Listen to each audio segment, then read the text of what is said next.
રાજકારણી આવે તો આ દેશને બરબાદ કર્યો છે, દેશને ખતરામાં મૂકી દીધો હોય તો આ દેશની જે વિકૃત રાજ કે સ્થિતિ છે,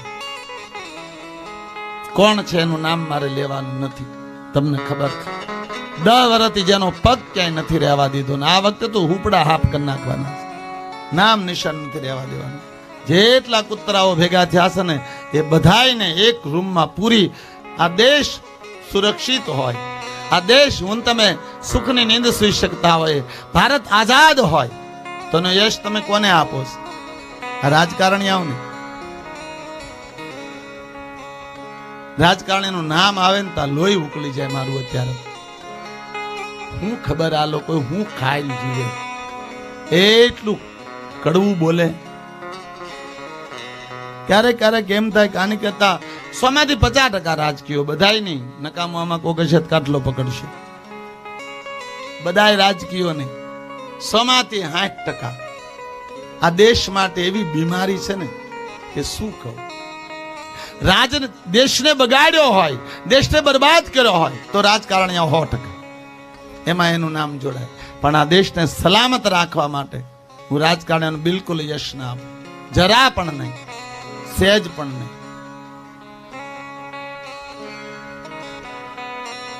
આ દેશ સલામત છે, આપણે બધા સુખની નીંદ સુઈ શકે, આઝાદ છે, હરેક વ્યક્તિ સ્વતંત્ર છે. તો આ ભારત દેશની સુરક્ષાને, ભારત દેશના આઝાદીને, આપણા જીવનના રક્ષણને તમે યશ કોને આપો છો? જવાબદારી સાથે કહું છું, કાનૂન વાળાને નહીં, કાનૂનના રક્ષકોને નહીં, રાજકીયોને નહીં. આ દેશ સુરક્ષિત હોય, આપણે બધા આઝાદ હોઈએ અને પ્રગતિને પંથે હોય તો યશ આપું છું. બરાબર ધ્યાનથી સાંભળ્યા પછી વધાવજો.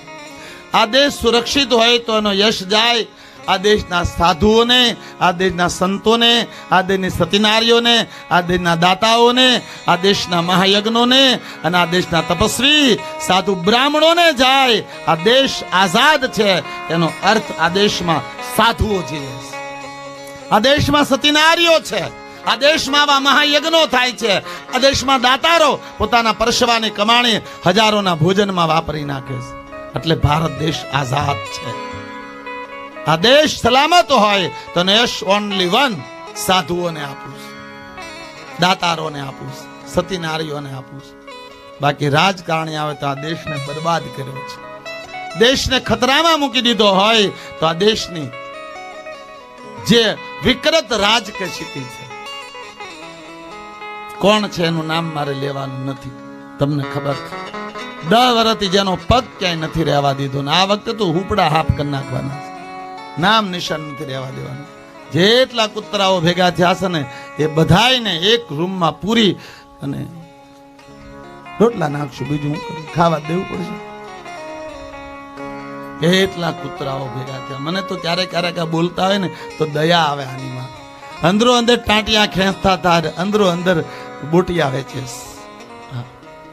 કેવું પવિત્ર બાલાભાઈ શિવસેના, બાલા ઠાકર, હિન્દુનું આમ હિન્દુનું ગૌરવ કહેવાય.